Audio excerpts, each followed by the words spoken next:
ഏറനാട്, ആ പേരിൽ തന്നെയുണ്ട് എല്ലാം. ഈ നാടിന്റെ പോരാട്ട വീര്യവും അതിജീവന കഥകളുമെല്ലാം നമുക്കറിയാവുന്നതാണ്. എന്നാൽ ഈ കേരളക്കരയിൽ നിന്ന് പല കാര്യങ്ങളിലും വ്യത്യസ്തമാണ് ഈ നാട്. അതിലൊന്നാണ് ഇനി പറയുന്നത്. Seethi Haji cancer detection and treatment centre. കേരളത്തിൽ മറ്റെവിടെയും കാണാത്ത തരത്തിൽ സർക്കാർ കമ്മ്യൂണിറ്റി ഹെൽത്ത് സെന്ററിൽ ഒരു അത്യാധുനിക ക്യാൻസർ ചികിത്സാ കേന്ദ്രം. തികച്ചും സൗജന്യമായ സാധാരണക്കാരുടെ ഒരു ക്യാൻസർ ആശുപത്രി. സീതി ഹാജി സെന്റർ ഫോർ ചാരിറ്റീസും കേരള സർക്കാരും ചേർന്ന് 2021 ഈ വേറിട്ട ആശുപത്രിക്ക് തുടക്കം കുറിച്ചത്. വയനാട് MP ആയിരുന്ന ബഹുമാന്യനായ ശ്രീ രാഹുൽ ഗാന്ധിയുടെ സാന്നിധ്യത്തിൽ മുഖ്യമന്ത്രി ശ്രീ പിണറായി വിജയനാണ് ഉദ്ഘാടനം നിർവഹിച്ചത്. ഇങ്ങനെ ഒരു ആശയം രൂപപ്പെടുന്നതിന് പിന്നിലും ചില നൊമ്പരപ്പെടുത്തുന്ന കഥകളുണ്ട്. ഇതിന്റെ എല്ലാം അമരക്കാരനായ ഏറനാടിന്റെ ജനകീയ MLA ശ്രീ PK ബഷീർ സാഹിബ് തന്നെ അത് പറയട്ടെ. എൻ്റെ വന്ദനായ പിതാവിന് സീതി ഹാജിക്ക് ക്യാൻസർ രോഗം ഉണ്ടായിരുന്നു.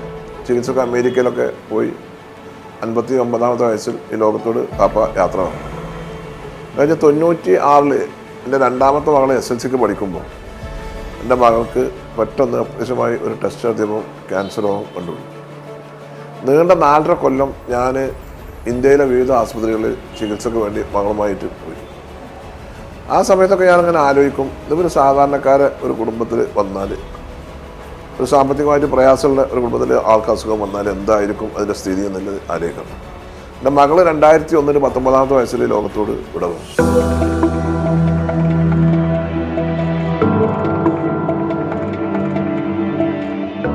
ഇന്ന് നമ്മുടെ നാട്ടിൽ ദൈനംദിനം ക്യാൻസർ രോഗികളുടെ എണ്ണം വർദ്ധിച്ചു വരികയാണ്. മെട്രോ നഗരങ്ങളിൽ മാത്രമാണ് മതിയായ ചികിത്സാ സൗകര്യങ്ങൾ ലഭ്യമായിട്ടുള്ളത്. സ്വകാര്യ ആശുപത്രികളുടെ ഭീമമായ ചികിത്സാ ചെലവ് താങ്ങാനാകാതെ സാധാരണക്കാരായ രോഗികൾ തിരുവനന്തപുരം RCCയിലേക്കും മറ്റും വണ്ടി കയറുകയാണ് ചെയ്യുന്നത്. അതിന് ചെറിയ രീതിയിലെങ്കിലും പരിഹാരം കാണാൻ ഈ കൊച്ചു ക്യാൻസർ സെന്ററിനായിട്ടുണ്ട്. തലശ്ശേരി മലബാർ ക്യാൻസർ സെന്ററിന്റെ സഹകരണവും ഈ ആശുപത്രിക്കൊരു മുതൽക്കൂട്ടാണ്. ഓങ്കോളജി ഡിപ്പാർട്ട്മെന്റ് ഉൾപ്പെടെ 2 ഡോക്ടർമാരെയും 2 നഴ്സിംഗ് സ്റ്റാഫിനെയും സർക്കാർ സർവീസിൽ നിന്നും നിയമിച്ചിട്ടുണ്ട്. എടവണ്ണ കമ്മ്യൂണിറ്റി ഹെൽത്ത് സെന്ററിന്റെ ഭൂമിയിൽ MLA ഫണ്ടും MP ഫണ്ടും ലഭ്യമാക്കിയാണ് ഈ ബഹുനില കെട്ടിടം നിർമ്മിച്ചത്. മറ്റടിസ്ഥാന സൗകര്യങ്ങൾ ഒരുക്കിയതും ദൈനംദിന ചെലവുകൾക്ക് ഫണ്ട് കണ്ടെത്തുന്നതും PK ബഷീർ സാഹിബ് ചെയർമാനായ Seethi Haji centre for charities എന്ന ട്രസ്റ്റാണ്. പിന്നെ കേരളത്തിൽ തന്നെ ഇത് ആദ്യത്തെ ഒരു സംരംഭമാണ്. ഒരു കമ്മ്യൂണിറ്റി ഹെൽത്ത് സെന്ററിന്റെ കൂടെ ഒരു ട്രസ്റ്റ് നേതൃത്വം നൽകിയിട്ട് ഇങ്ങനെ ഒരു സ്ഥാപനം പ്രവർത്തിക്കുന്നത് കേരളത്തിൽ വേറെ എവിടെയും ഇല്ല. ഓങ്കോളജി സ്പെഷ്യലിസ്റ്റ് ഡോക്ടർമാരുടെ നേതൃത്വത്തിലുള്ള OPയിൽ ദിനംപ്രതി നിരവധി രോഗികളാണ് എത്തുന്നത്. ഇവിടെ വന്ന കാലയളവിൽ ഇവിടെ ആൾക്കാർക്ക് വരാൻ മടിയായിരുന്നു, വരാറില്ല. നമ്മൾ കുറേ ക്യാമ്പുകൾ കണ്ടക്ട് ചെയ്തു, ആൾക്കാരുടെ എണ്ണം വളരെ കുറവായിരുന്നു. പക്ഷേ ഇപ്പോൾ ഈ സെൻറ്ററിനെ പറ്റി അറിഞ്ഞ് വന്നിട്ട് ധാരാളം ആൾക്കാർ ഇവിടെ സ്ക്രീനിങ്ങിന് വേണ്ടി തന്നെ, ട്രീറ്റ്മെൻറ്റ് മാത്രമല്ല സ്ക്രീനിങ്ങിന് വേണ്ടി തന്നെ വന്നുകൊണ്ടിരിക്കുന്നുണ്ട്. രോഗം കണ്ടെത്തുന്നതിനാവശ്യമായ PAP test, FNAC and biopsy ടെസ്റ്റുകൾ ഇവിടെ ലബോറട്ടറിയിൽ നിന്നും ചെയ്യാവുന്നതാണ്. അതോടൊപ്പം റേഡിയോളജി വിഭാഗത്തിൽ അൾട്രാസൗണ്ട് സ്കാനിങ്ങും മാമോഗ്രാമും എക്സ്റേയും ഒരുക്കിയിട്ടുണ്ട്. പ്രമുഖ റേഡിയോളജിസ്റ്റ് ഡോക്ടറുടെ നേതൃത്വത്തിൽ പ്രവർത്തിക്കുന്ന അൾട്രാസൗണ്ട് സ്കാനിങ്ങിനായി നിരവധി പേരാണ് സെന്ററിലെത്തുന്നത്.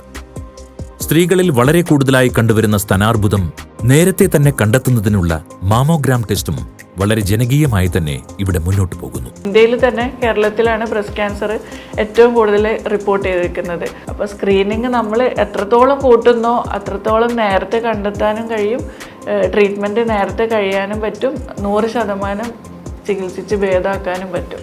അതുകൊണ്ട് സ്ക്രീനിങ് മാമോഗ്രാം 40 വയസ്സിന് മുകളിലുള്ള എല്ലാവരും, ലക്ഷണങ്ങൾ ഉള്ളവർ മാത്രമല്ല ഇല്ലാത്തവരും, വർഷത്തിലാണ് പറയുന്നത്, നമ്മുടെ ഈ ഒരു സെറ്റപ്പിൽ അറ്റ്ലീസ്റ്റ് 2 വർഷം കൂടുമ്പോഴെങ്കിലും മാമോഗ്രാം ചെയ്യണമെന്നാണ്. Seethi Haji cancer detection and treatment സെന്ററിലെ ഏറ്റവും പ്രധാനപ്പെട്ടതും വളരെ ചിലവേറിയതുമായ ഒരു ചികിത്സയാണ് കീമോതെറാപ്പി.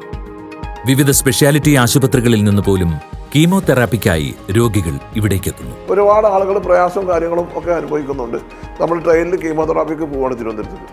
ഇവിടെ നമുക്കറിയാം മലബാറിൽ അല്ലെങ്കിൽ ശരി, അതിന് ഒരു വെളിപ്പാട് അങ്ങനെ എന്നുള്ളതാണ്. ഇപ്പോൾ ഒരു ഫ്ലോർ വന്നു. രാഹുൽ ഗാന്ധി അതായത് MP ഫണ്ടിൽ നിന്ന് 40 ലക്ഷം രൂപ നമ്മൾ ബിൽഡിംഗ് ഉണ്ടാക്കി. അപ്പോൾ അതിന് ഇൻഫ്രാസ്ട്രക്ചർ സിരിയ സെൻ്റർ ചാരിറ്റീസ് ഉണ്ടാക്കി. ഇതും കൂടി വരുമ്പോൾ ഇവിടെ ഒരു ദിവസം തന്നെ 40 ആൾക്ക് കീമോ കൊടുക്കാൻ കഴിയും. വളരെ ചിലവേറിയ കീമോ മരുന്നുകൾ കാരുണ്യ ഫാർമസി വഴി സൗജന്യമായി നൽകുന്നു. സെന്ററിന്റെ 1-ാം നിലയിൽ 12 ബെഡുകളാണ് നിലവിൽ കീമോതെറാപ്പിക്കായി ഒരുക്കിയിട്ടുള്ളത്. ഈ ചെറിയ കാലയളവിൽ തന്നെ ആയിരക്കണക്കിന് രോഗികൾ കീമോ ചെയ്യാനായി ഇവിടെ എത്തി എന്നത് തന്നെ ഈ സ്ഥാപനത്തിന്റെ പ്രസക്തി എത്രത്തോളമെന്ന് വിളിച്ചോതുന്നു. നമുക്കത് പറയാൻ വാക്കുകളില്ല. അതിൽ എങ്ങനെ പറയാം, ബഷീറാക്കിൻ്റെ ഇവിടെ കൊണ്ടുവന്നത് അത്രയും വലിയൊരു ഉപകാരമാണ് ജനങ്ങളിലേക്ക്. ഒരുപാട് ആൾക്കാർ ഞങ്ങളെ അറിവിൽ ഞാൻ കുണ്ടുത്തോട് 6-ാം വാർഡാണ് എടവണ്ണ പഞ്ചായത്തിൽ. ഞങ്ങളെ വീടിൻ്റെ ചുറ്റുവട്ടത്തിൽ ഇതൊരു കേന്ദ്രമാണെന്ന് തന്നെ പറയാം. ക്യാൻസറിൻ്റെ ഒരു 4-5 വീടുകളിൽ ഇത് തന്നെയാണ് അവസ്ഥ. അവർക്കൊക്കെ ഇപ്പോൾ ഇവിടുത്തെ ട്രീറ്റ്മെൻറ്റ് തന്നെയാണ്. ഇവിടുന്നാണ് കീമോ ചെയ്യുന്നതും കാര്യങ്ങളൊക്കെ. 2-ാം നിലയിൽ കൂടുതൽ ബെഡുകളോട് കൂടിയ കീമോ വാർഡും ഉടൻ പ്രവർത്തനം ആരംഭിക്കും. ഏറനാട് നിയോജക മണ്ഡലത്തിൽ നിന്നും മാത്രമല്ല, ജില്ലയുടെ വിവിധ ഭാഗങ്ങളിൽ നിന്നും രോഗികൾ കേട്ടറിഞ്ഞും മറ്റും ഈ സെന്ററിൽ എത്തുന്നുണ്ട്. ഇവിടുന്ന് ഇപ്പോൾ 8 കീമോ കഴിഞ്ഞ് അതിനുശേഷം റേഡിയേഷൻ ചെയ്യാൻ പിന്നെ കോഴിക്കോട് തന്നെ പോകണമെന്ന് പറഞ്ഞ് ഞങ്ങൾ കോഴിക്കോട് പോയി. അതും കഴിഞ്ഞ് വന്ന് ഇവിടെ തന്നെ പിന്നെയും വന്നേ. പിന്നെ ഒരു ഇഞ്ചക്ഷൻ വെക്കണം എന്നാണ്, ഹോർമോണിൻ്റെ ഇഞ്ചക്ഷനായിട്ട് അങ്ങനെ ഒരു ഇഞ്ചക്ഷൻ വെച്ച് ഇനിയിപ്പോൾ 6 മാസം കൂടുമ്പോൾ ഇനി വെക്കണം. വളരെ വൃത്തിയുള്ള അന്തരീക്ഷത്തിൽ ഒരു തരത്തിലും ക്യാൻസർ രോഗികൾക്ക് പ്രയാസങ്ങളില്ലാതെ ഇവിടെ എത്തി ചികിത്സയെടുക്കാനാകും.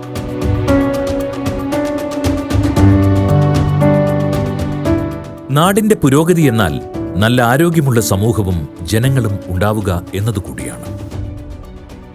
അത് കൃത്യമായി ബോധ്യമുള്ള ഒരു ജനപ്രതിനിധി നയിക്കുന്ന ഈ സ്ഥാപനം മുന്നോട്ട് തന്നെയാണ് കുതിക്കുന്നത്. ഒത്തിരി ഭാവി പദ്ധതികളും അദ്ദേഹത്തിന്റെ മനസ്സിലുണ്ട്.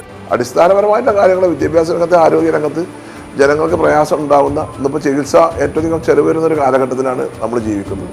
അപ്പോൾ അതിന് എല്ലാവർക്കും ഒരു ആശ്വാസം നൽകുക എന്നുള്ളതാണ്. MLA പറഞ്ഞ പോലെ MLA ഇടപെട്ട് പേഷ്യൻസിന് ചെറിയ സെറ്റപ്പ് അല്ല, നല്ല സെറ്റപ്പിൽ തന്നെ പേഷ്യൻസിനും ബുദ്ധിമുട്ടില്ലാത്ത രീതിയിൽ തന്നെയാണ് ഇവിടെ എല്ലാം അറേഞ്ച് ചെയ്തിട്ടുള്ളത്.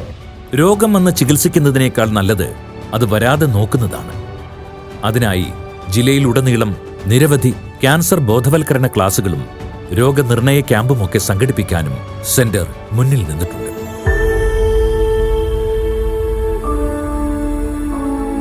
സീതി ഹാജി സെന്റർ ഫോർ ചാരിറ്റീസിന്റെ മറ്റൊരു ജീവകാരുണ്യ സംരംഭവും എടവണ്ണയിൽ ഒരുങ്ങുകയാണ്. ഇന്ന് നമ്മുടെ നാട് ഭയാശങ്കയോടെ കേൾക്കുന്ന ഒരു അസുഖമാണ് വൃക്കരോഗം. ഇരുവൃക്കകളും തകരാറിലായാൽ ഡയാലിസിസ് ചെയ്യുകയല്ലാതെ മറ്റു വഴികളില്ല. വൃക്ക മാറ്റിവെക്കുക എന്നത് അപൂർവങ്ങളിൽ അപൂർവമായാണ് ഇന്ന് സാധ്യമാകുന്നത്. അതിനാൽ വൃക്കരോഗികളുടെ ജീവൻ നിലനിർത്താൻ നാട് ഒരുമിച്ച് നിന്നേ മതിയാകൂ.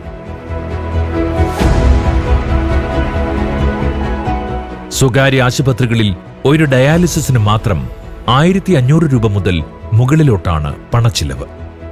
ആഴ്ചയിൽ 3 തവണ ഡയാലിസിസ് ചെയ്യേണ്ടി വന്നാൽ എത്ര സാമ്പത്തിക ശേഷിയുള്ള കുടുംബമായാൽ പോലും അവർ ഒന്നുമില്ലാത്തവരായി തീരും. അതിനാൽ നമുക്കവരെ സഹായിക്കാൻ സാധ്യമായതെല്ലാം ചെയ്യാം. സീതി ഹാജി ചാരിറ്റീസ് ട്രസ്റ്റ് എടവണ്ണ യതീംഖാനയുടെ ഭൂമിയിൽ ഒരു ജനകീയ ഡയാലിസിസ് സെന്റർ ആരംഭിക്കുകയാണ്. ആദ്യഘട്ടത്തിൽ 10 മെഷീനോടുകൂടിയാണ് സീതി ഹാജി ഡയാലിസിസ് സെന്ററിന്റെ തുടക്കം. നിർധന ഡയാലിസിസ് രോഗികളുടെ ജീവൻ നിലനിർത്താനും നമുക്കൊരുമിച്ച് പ്രവർത്തിക്കാം. ഇതെല്ലാം നമ്മുടെ കടമ കൂടിയാണ്. അതിനാൽ ഈ തുല്യതയില്ലാത്ത ജീവകാരുണ്യ പ്രവർത്തനങ്ങൾക്ക് നിങ്ങളുടെ ഓരോരുത്തരുടെയും അകമഴിഞ്ഞ സഹായം ആവശ്യമായി വന്നിരിക്കുകയാണ്. പാവപ്പെട്ട ക്യാൻസർ ഡയാലിസിസ് രോഗികളെ നമുക്ക് ജീവിതത്തിലേക്ക് തിരിച്ചു കൊണ്ടുവരാം. കൂടെ ഉണ്ടാവണം. കൂടുതൽ ജീവിതങ്ങളിലേക്ക് നിറം പകരാൻ നമുക്കൊരുമിച്ച് പ്രവർത്തിക്കാം. പ്രാർത്ഥനകൾ.